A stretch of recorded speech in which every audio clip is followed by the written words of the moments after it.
طبعا انا جيت لكم النهارده بالترنج، الجو بقى برد فخلوا بالكم ونتقل لبسنا شويه. حبس وايقاف لرمضان صبحي.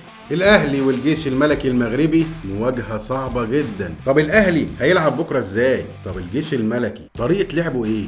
اعمل كوبايه شاي او فنجان قهوه. مش هينفع اصلا لان انا بسجل وكوبايه الشاي فاضيه.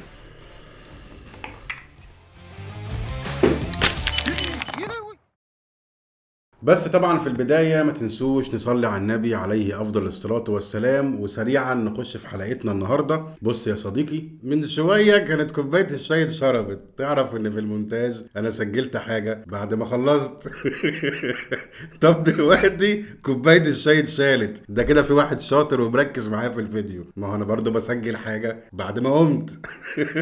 وكله في المونتاج بقى إيه بيتظبط. ويلا بينا نبدا حلقه النهارده، وركز معايا قوي في الحلقه دي. انا جايب لك تشكيل الجيش الملكي وابرز النجوم وطريقه لعب دو سانتوس البرتغالي المدير الفني للجيش الملكي المغربي. نبدا اول خبر معانا، وهو طبعا كلكم سمعتوا عنه وعرفتوه: حبس رمضان صبحي في قضية التزوير في معهد الفراعنة بأبو النمرس لحد 30 ديسمبر، يعني امتد لمدة شهر. كمان عرفنا ان الفيفا اقرت بايقاف رمضان صبحي عن الملاعب لمدة 4 سنين. نهاية مؤلمة، نهاية مأساوية. نتمنى له طبعا يعني ربنا يفك كربه ويفك سجنه، ويعني ما كناش نتمنى ابدا ان رمضان تكون دي نهايته، وهو لاعب عظيم ولاعب كبير، وكان الناس كلها متنبئة رمضان صبحي ده انه هيبقى حاجة كبيرة. ولكن ربنا معاه يا جماعة، ادعوا له. مش معنى ان هو ساب الاهلي او حصل اللي حصل، ايا كان حصل ايه، يعني محتاج دعواتنا وربنا يفك كربه باذن الله. طيب نروح بقى سريعا لتشكيل الجيش الملكي المغربي. هاخد بق شاي كده عشان والله كوبايه الشاي بردت وانا بحضر للحلقه دي. يا جماله، بص يا باشا، دو سانتوس البرتغالي هو بيلعب بطريقة دفاعية شوية، وخطة اللعب بتاعته هي 4-2-3-1. الفريق ده خطر. الفريق ده خطر. الفريق ده صعب. الفريق صعب. مباراة صعبة. مباراة صعبة. قول لي ليه؟ بص يا باشا، مبدئيا النادي الاهلي فاز 4-1 في اول لقاء شبيبه القبائل الجزائري، والجيش الملكي المغربي راح لعب في تنزانيا مع يانج افريكانز وخسر 1-0. فانت الاهلي معاك 3 نقط، يانج افريكانز 3 نقط. الشبيبه هيلاعب يانج في الجزائر بنسبه كبيره، الشبيبه هيفوز، فهيبقى الشبيبه كمان 3 نقط. الجيش الملكي مطالب وسط جماهيره على ارضه انه لازم يفوز، فهيبقى نازل المباراه بهجوم شرس وبضغط على لعيبه النادي الاهلي. والمدير الفني بتاعهم مدير فني مش سهل، مدير فني اداء اللعيبه معاه واداء الفريق تحسن كتير جدا جدا في المغرب. هقول لكم بقى ابرز نقاط قوتهم او ابرز اللعيبه اللي بيعتمد عليها فريق الجيش الملكي المغربي. ولكن يا صديقي الاهلاوي مش عايزك تقلق برضو، لان النادي الاهلي متعود على المباريات الصعبه، النادي الاهلي متعود على الضغط الجمهور، النادي الاهلي عارف ان هو رايح المغرب مش هيواجه فريق سهل، لا ده احنا هنواجه فريق خطر وفريق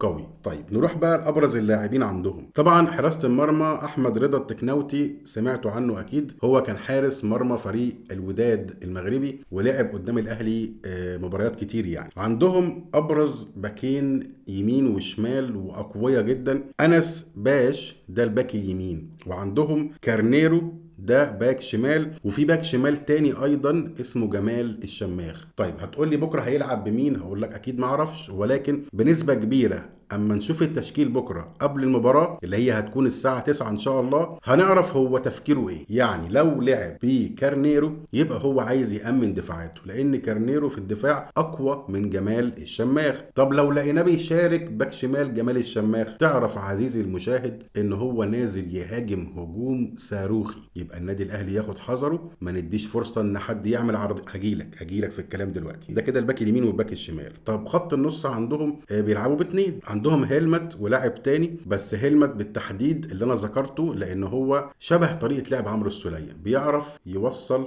الكورة، هو اللي بيوزنوا عليه او هو الحلقة اللي بتنقل الكورة من الدفاع للهجوم. عندهم ناحية اليمين طبعا اللاعب بتاعنا رضا سليم لسه ما جابش اداؤه قوي، ولكن يبقى رضا سليم. انا واحد مشجع اهلاوي، انا كنت بحب رضا سليم جدا للامانه، وهو ما كانش محظوظ معانا. ناحيه الشمال اللاعب اللي انا هقول اسمه ده احيانا بيلعب وينج ليفت او بيلعب ناحيه الشمال، واحيانا بيبقى راس حربه، وهو يوسف الفحلي. ركز في الاسامي يا صديقي اللي بقولها لك، لان هي دي اللي بيعتمد عليها فريق الجيش الملكي، او هم دول نجوم فريق الجيش الملكي. يوسف الفحلي لاعب خطر جدا، لاعب مهاري. دي كده معظم او ابرز اللاعبين بتوع فريق الجيش الملكي المغربي. طيب هم بيلعبوا ازاي؟ انت هتلاقي دايما اعتمادهم في من الدفاع، بيرسلوا كور طويلة خلف المدافعين. دايما معظم مبارياتهم، انا اتفرجت على مباريات للجيش الملكي، لقيت ان هم بيلعبوا كور طويله خلف دفاعات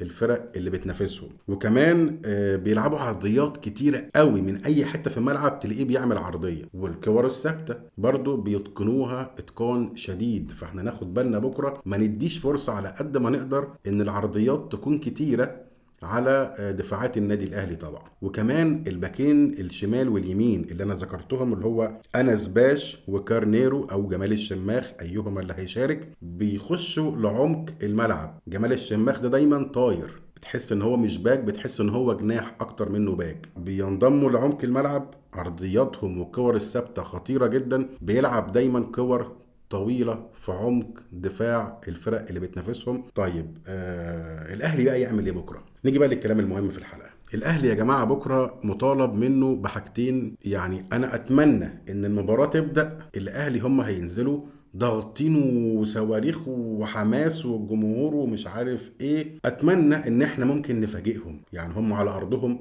وسط جمهورهم، لو لقوك انت مش خايف ومش هايب الجمهور وبتضغطهم وبتلعب عليهم لعبك اللي احنا شفناه في المباراة الرائعة المباراة اللي فاتت، هم هيلاقوا شوية، او المدير الفني هيبدأ يكش الضغط بتاعهم والحماس هيبدأ يروح، هتبدأ الجماهير تضغطهم لان هم مطالبين ان هم يفوزوا. فمباراة صعبة جدا. فالاهلي مطالب يا اما يضغطهم من الاول ربع ساعة، اللي هو انت تخوف الفريق اللي قدامك اللي هو انا برضو الاهلي، يا اما تستدرجهم، اللي هو تقعد انت تباصي الكرة ورا. فهم طبعا ملزمين او هم مضطرين يضغطوا عليك علشان عايزين يجيبوا هدف، وان شاء الله ما يجيبوش اهداف بكرة. فانت تستدرجهم وتعرف تطلع بالكرة، لان هم بيضغطوا والباكات بتطلع تضغطك، هيبقى في مساحات فاضية. فانت لو عرفت توصل الكرة لاشرف بن شرقي او تريزيجيه، ده هيفرق كتير جدا في المباراة بكرة. انت لو عرفت تعمل مرتدة مظبوطة هتعرف تخطف جون، تخطف جونين. طب تشكيل النادي الاهلي بكره ايه؟ بنسبه كبيره يا جماعه الاهلي هيلعب بنفس التشكيل اللي لعب بيه مباراه الشبيبه واللي نهى بيه السوبر المصري،